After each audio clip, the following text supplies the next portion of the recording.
will be using throughout the sermon itself, so I'm not going to read the thing now because I think it makes more sense to do it in comment as we go along. So that's my editorial note for this week.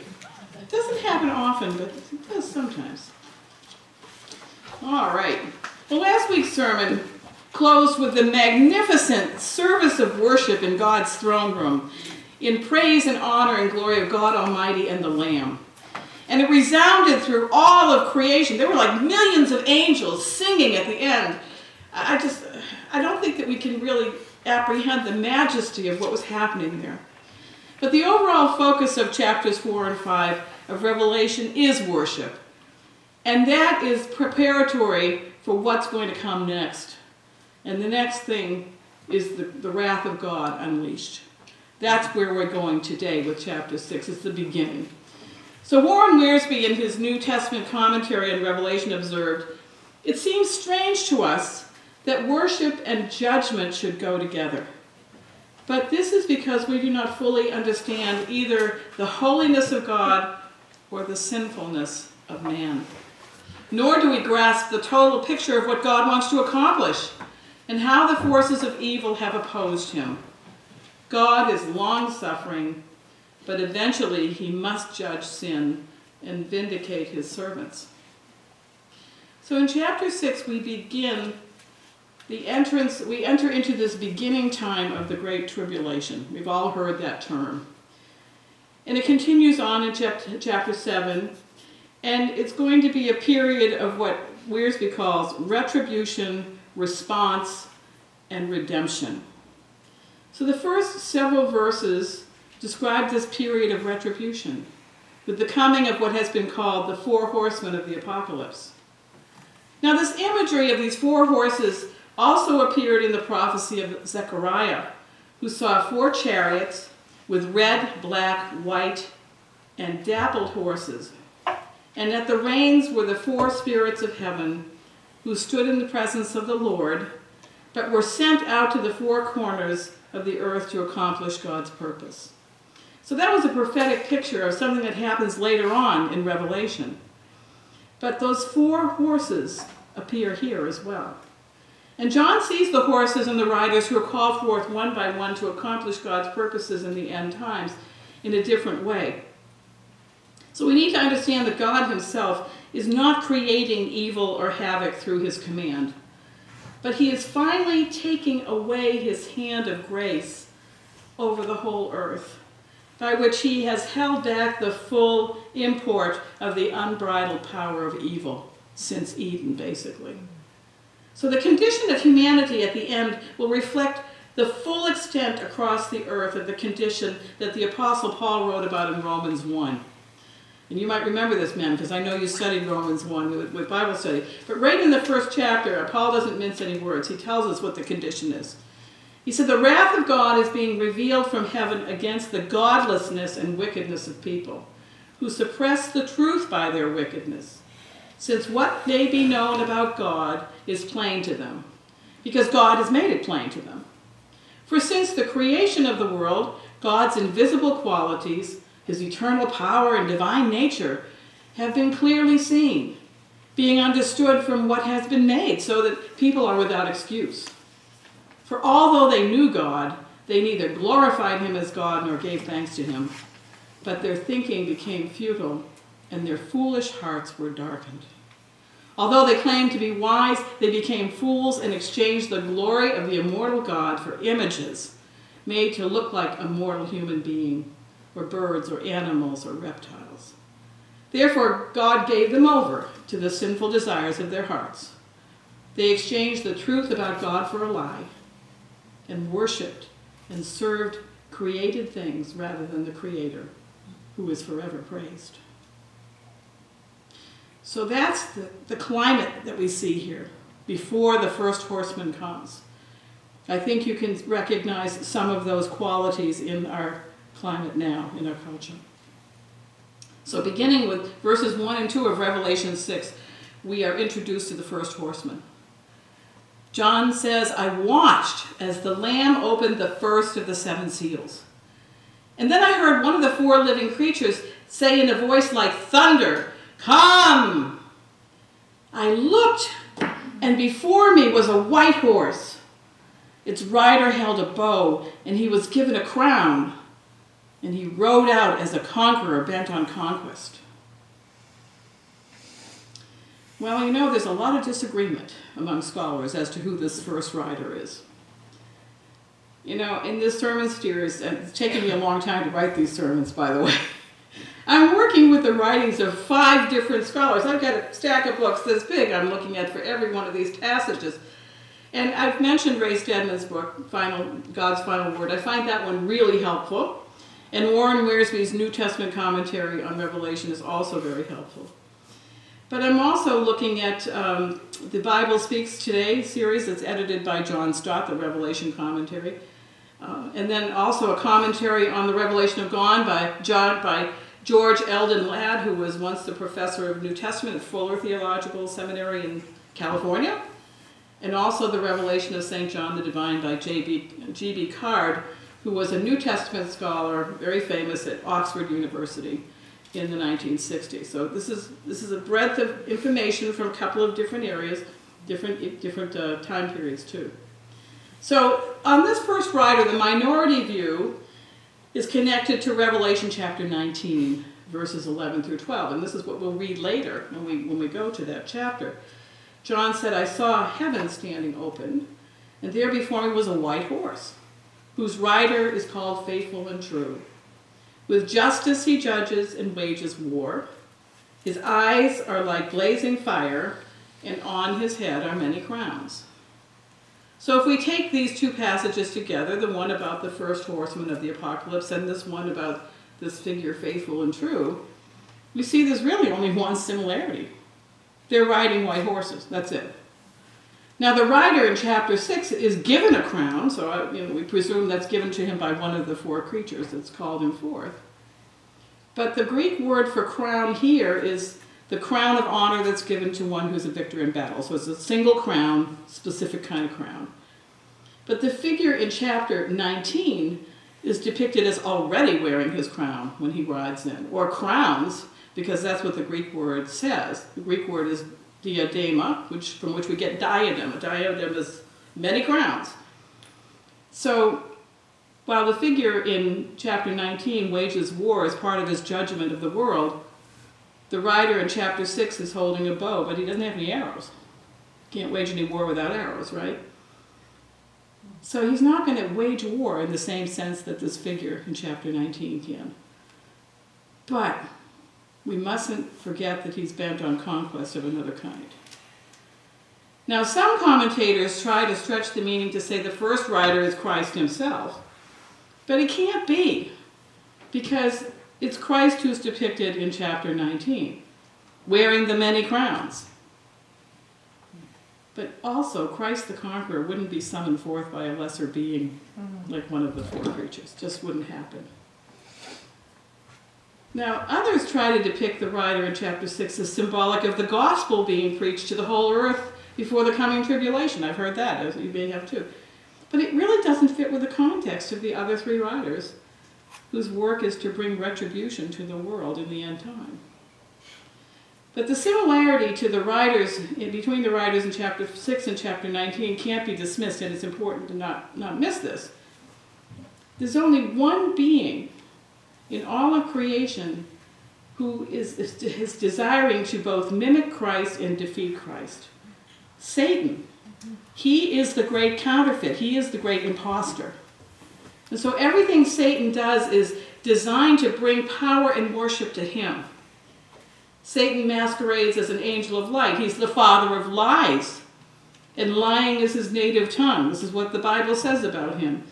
The rider on the white horse is his representative, sent into the world to prepare the way for the other riders.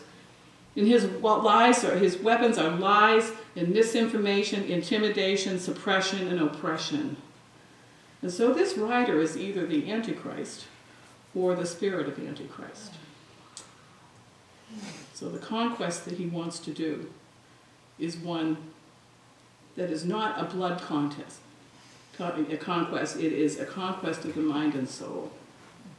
The Apostle Paul gives a description of the Antichrist in 2 Thessalonians chapter 2, which we studied the first year I was here, so you probably don't remember this stuff, but 8 years ago we talked about Thessalonians.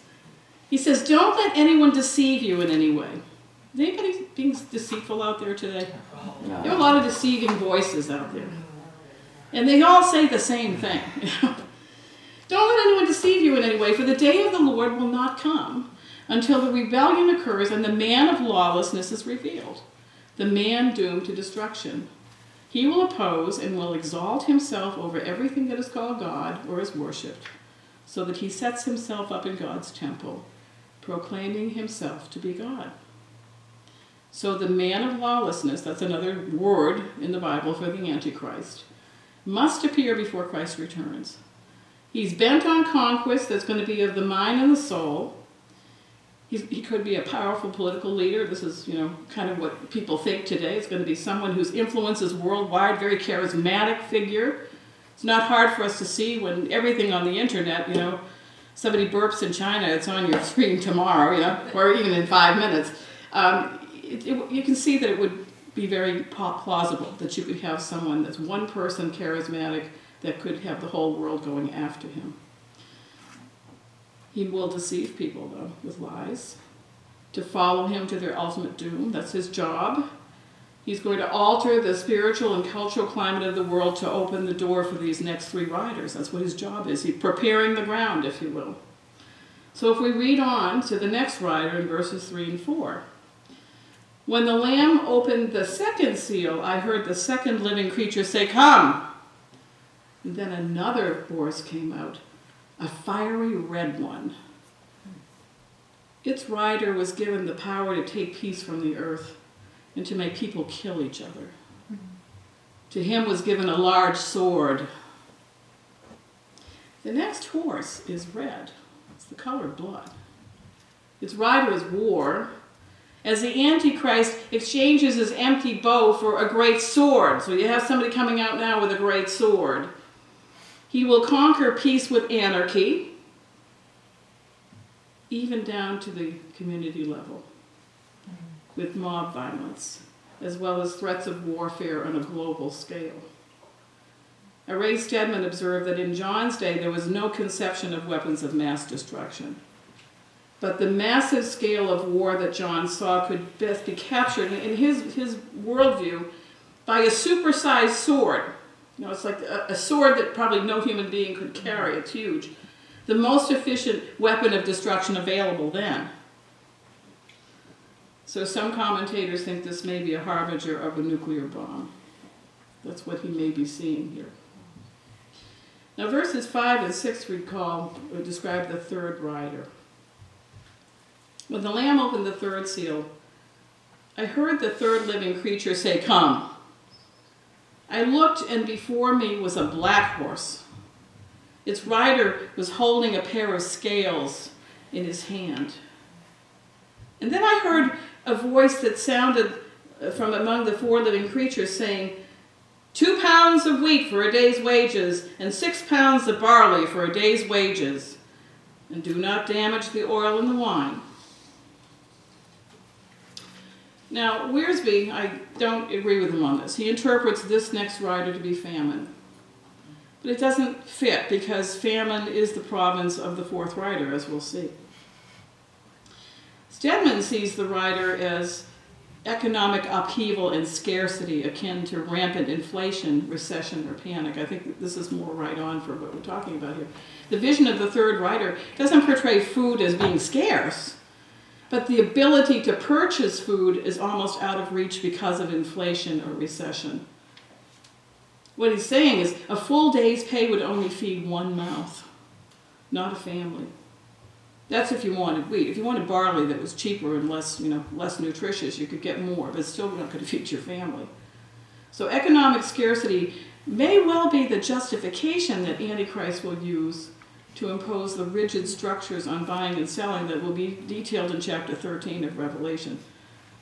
If you go ahead and read that, it says everyone will be forced to receive a mark on the right hand or on the forehead to buy or sell. No one will be able to buy or sell unless he has the mark of the beast or the number of his name. Now, again, they didn't know about technology in those days. It could be that you're going to have, a social credit card, that's your mark. Could be that we're going to get a microchip under our hand, the back of our hand, because that will say who's in and who's out. So all of this stuff that John is seeing is of course something that he can relate to in his times, but when we look at it in our times, we can see that the stage is set for all of this to really happen very rapidly. Verses 7 through 8 describe the opening of the fourth seal and the fourth rider, or shall I say riders. When the Lamb opened the fourth seal, I heard the voice of the fourth living creature say, "Come." I looked, and there before me was a pale horse. Its rider was named Death, and Hades was following close behind him. Two figures. They were given power over a fourth of the earth to kill by sword, famine, and plague, and by the wild beasts of the earth. Now, the last horse is described as pale in English, but in Greek it's described as chloros, from which we get the word chlorine. Now, the chloros horse is the color of chlorine, pale green, the color of gangrene, of rotting flesh. That's the color. And on the rider on the horse is Death, followed closely by another Hades. So Death's killing would take the form of the sword, symbolic of both murder and war, of famine and starvation, by plague and epidemic of disease, and by predatory wild beasts. So there's an image that the wild beasts are going to be proliferating on the earth at that point. There's probably going to be a lot for them to eat, basically. A quarter of the world's population will be destroyed. Now that would be almost 2 billion by today's population count. Death will take their bodies, and Hades will take their souls. At this point, it's important for us to orient ourselves to the possible and plausible perspective of the seal of judgment in our history right now, our point of history.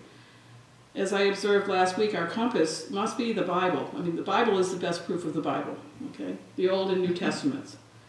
We've already seen the foreshadowing of these judgments was given to the New Testament prophet Zechariah, who lived 500 years before Christ. And now we need to turn to the prophetic words of Jesus himself, recorded in the Gospels of Mark and Matthew. And I'm going to work with Mark's account because you may remember the little apocalypse in chapter 13. We did Mark, about a year ago, right? It's the oldest account because Mark was the first gospel.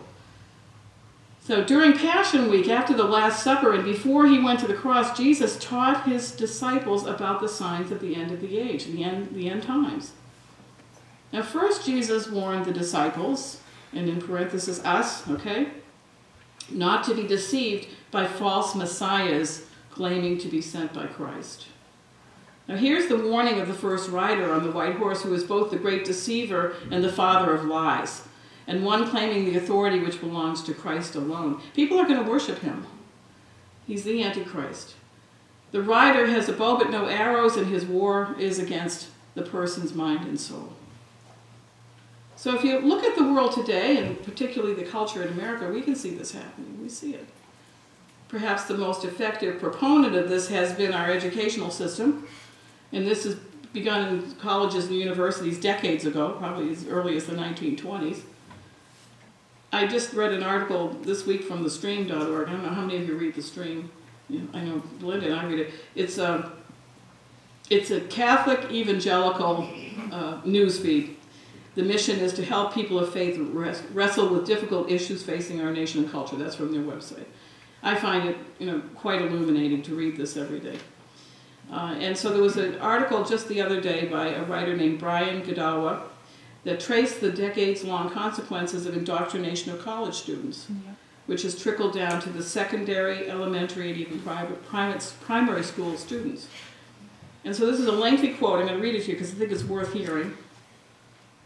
And it details the success of this indoctrination across every discipline. Quote, "In social science classes, students are taught that reality is not knowable and human relations are reducible to power. Therefore, claims of reality, truth, and morality are social constructs of oppressive regimes intended to maintain power and privilege for, here we go with the terms, okay? Cisgender, heteronormative males, you know what that means? No. Straight white males. Straight guys who are white, okay? Most of all is underlined there. Also to the detriment of women, trans people, and people of color, most of all, it says. So, and then in race, class, and gender studies, students are taught that Judeo-Christianity and its cultural stepchild, the Western civilization, are immoral and oppressive to marginalized identities and are the roots of colonialist, imperialist, systemic, misogynistic patriarchy, got to get that in there, racist white supremacy, slavery, homophobia, transphobia, and Islamophobia. That's from us. Okay. It is logically consequential that students come home from college hating their parents, rejecting their faith and values, calling them white supremacists and racists. Does that ever happen to you? The indoctrinated engage in intolerance in the name of tolerance, racism in the name of anti-racism, prejudice in the name of anti-patriarchy, Christophobia in the name of fighting all phobias. We are the problem. You know, the Pilgrims were nothing but a bunch of colonialist imperialists, by the way, in this thinking. In diversity, equality, and inclusion training, the DEI, students are taught that freedom of speech does not include hate speech, and hate speech is anything they hate. And left-wing violence is considered speech, but right-wing speech is considered violence. Get that? Even silence is violence if you don't support leftist ideas. Logically consistent with these language games, universities have become fascist, authoritarian regimes that police speech, censor ideas that challenge their hegemony, and persecute political dissidents. Most mobs of students rise up in violent suppression of Christian and conservative speakers and teachers. Boy, there's a lot of big words in this, huh? In philosophy classes, students are taught that religion and faith are against reason and science. Therefore, there are no moral absolutes revealed by a transcendent God to whom we are all accountable. But rather, morality is a tool crafted through autonomous human reason to achieve goals, to satisfy emotions, to obey an arbitrary standard or an arbitrary purpose, or negotiate a social contract. Love that part of it. We always are negotiating our social contracts with everybody, I guess. It is a logical consequence that without a transcendent moral law or a lawgiver, the state becomes the ultimate authority that embodies the collective will. And it's no surprise that those in power in government and federal intelligence agencies have weaponized law into a tool of oppression, to oppress, imprison, and ultimately to kill its own citizens for being their political enemies. We haven't quite gotten to that last piece, but I think the trajectory is there. You know. In hard science classes, college students are taught that humans, indeed all life, are simply the result of unguided, purposeless, atheistic processes of evolution, and our beliefs in transcendent meaning, purpose, and morality are all useful fictions evolved for the benefit of biological reproduction. Not that you really want kids, you know, we're just kind of driven for it, right? Through our conditioning. There are no real moral absolutes. We just think that way in order to survive. End quote. I think if that were my worldview, I'd go commit suicide right now. I mean, that doesn't give you anything positive about anything. So I think we're getting pretty far down that road that's traveled by this rider on the white horse, as we're shown by a Barna research poll of millennials born between 1980 and 1995. I mean, I was just knocked off my chair when I was reading this poll result. Of these young people born in that 15-year period from 1980 to 1995, it's kind of like a generation and a half, let's say. Only 2% of these kids have a biblical worldview. Only 2%. Is our world now primed for that next rider war? Jesus said in Mark's gospel, right after he warned about the Antichrist and his spirit poisoning the minds of generations, that wars and rumors of wars should not alarm us because these will be leading up to the end which is yet to come. He said that nation will rise up against nation. Right now, our country is engaged in a new theater of war in Ukraine. I mean, we no longer get our boots out of Afghanistan, that we've got our support in Ukraine. We don't have boots on the ground there, but it's a Cold War now, right? But, a lot of observers think it's going to become a hot war if it keeps going the way it is, with our men and women over there. And hot wars in this day and age threaten the use of the large sword, right? Brandished by the rider on the red horse. Warfare, what he's telling us here, what John is saying that he sees in this vision of Revelation, is going to extend all the way down to family units. And Jesus said this too. He said, brothers will betray brothers to death, and a father his child. Children will rebel against their parents and have them put to death. All men will hate you because of me, but he who stands firm to the end will be saved. Don't worry, we're going to be finished in a minute or two, okay? I know this is not an easy sermon to hear. But Jesus predicted this while the church is still on earth, he's saying. Before the rapture, we're going to start seeing these kinds of things. He warned of the work of the third rider on the black horse, economic collapse and scarcity of life's necessities. Now, so far, we've not seen this in America as so much of the world has. I mean, during COVID, we couldn't get toilet paper, right? I mean, that was a tragedy, right? Everybody was lining up at Walmart to get their toilet paper. Inflation drove up the cost of food. We're still paying more, right? Like, you can't get over how much you pay for, a dozen of eggs. If you want organic eggs, you pay $6 a dozen or something. It's crazy. But we can still get food, right? My freezer's full. I'm sure your refrigerator's full. Rising inflation could be a warning of a more severe trial to come. We don't know. We've seen inflation before. I mean, I was married in the early 70s. Remember in the early 70s when we had to get behind cars at the gas station, depending on your plate, and you waited for gas? And if you're lucky to get up there, you could only get so many gallons. We know what inflation is like. We know what scarcity is like. But it's going to be on steroids. It's not going to be what we've seen before. Yes, God bless you. Thank you.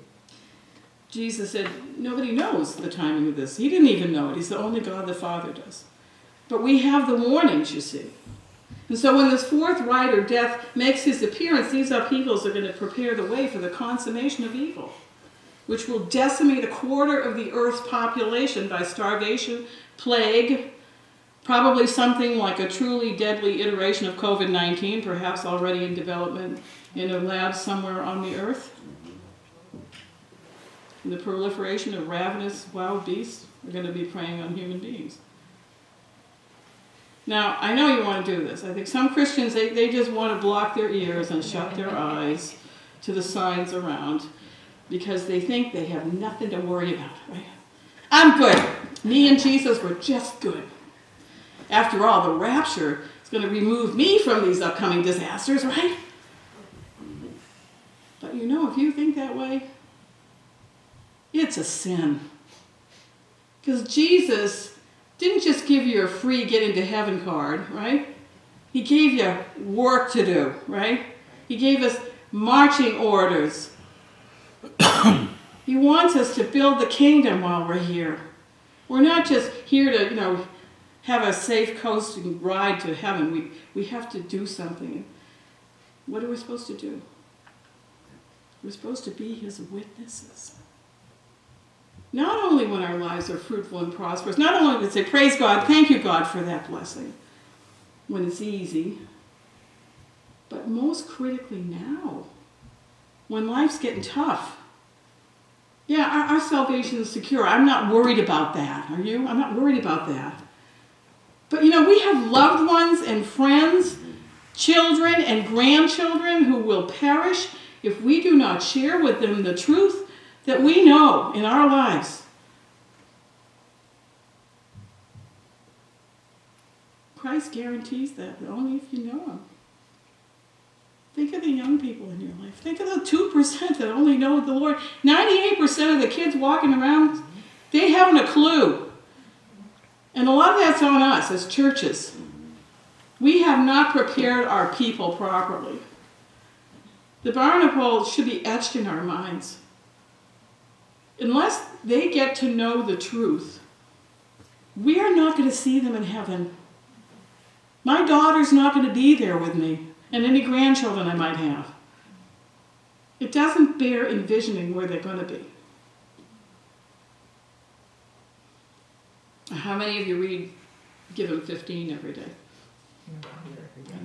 I know a lot of our deacons read it. Dutch Sheets, who's a Christian commentator, he puts out a message 5 days a week called Give Him 15 minutes with the Lord. He had a really great one on Dutch Sheets. Yeah, Dutch Sheets. Yeah, he's I think he's in West Virginia or someplace down there, but he's been around for years. Yes. Yeah. Mm-hmm. But he observed that 80%, and again, this is a staggering, statistic. 80% of American churches are either stagnant or in decline. 80%. Wow. So he summarized the state of the church today, which echoes that we are in the Laodicean age of the church that immediately precedes the end times. This was from a post, I think, this past Thursday.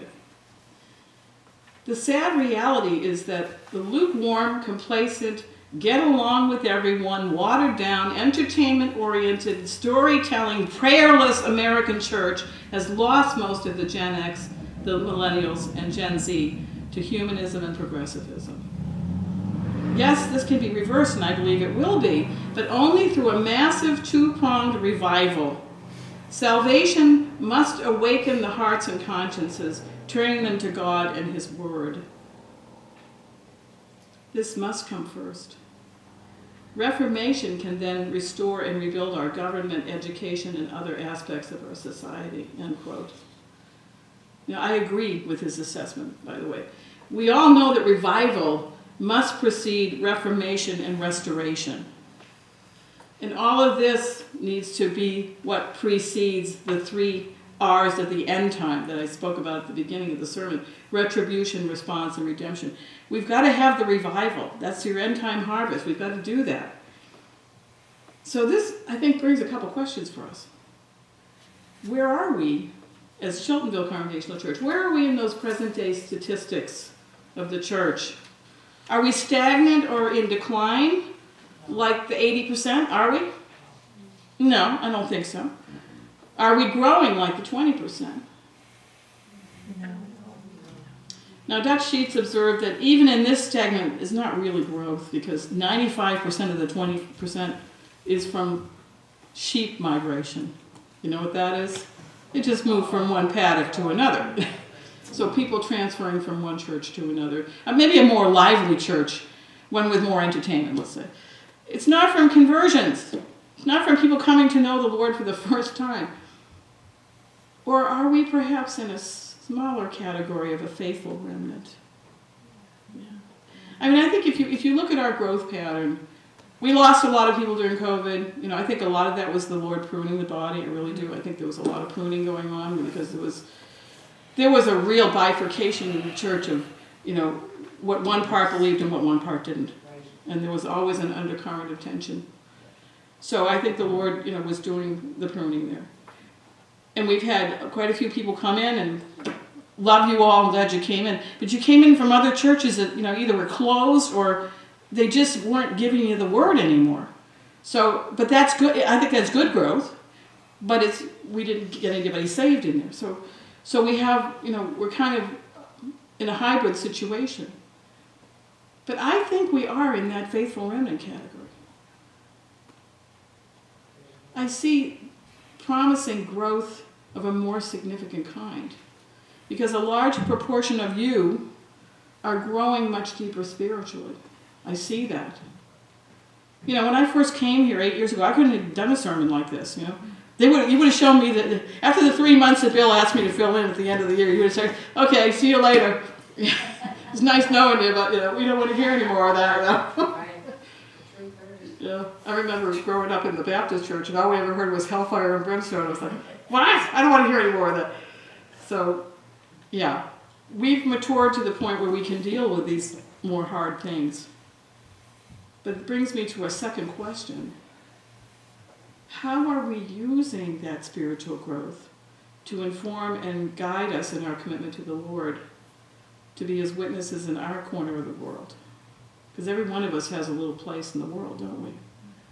Are we impelled by our love for our family and our friends who don't know the Lord? Are we sorrowing that if they remain as they are, we'll never see them in heaven? Are we saddened to see how they struggle in their lives because they never seem to attain the joy that the presence of the Lord brings in our own lives? And are we sufficiently moved enough to do something about it? How will you become Christ's witness? Now, prayer and Bible study and worship, they're all ways that we prepare ourselves. They're all good things. But we need to see these not only as our private devotions, but ones which prepare us to be very public in expressing our devotion to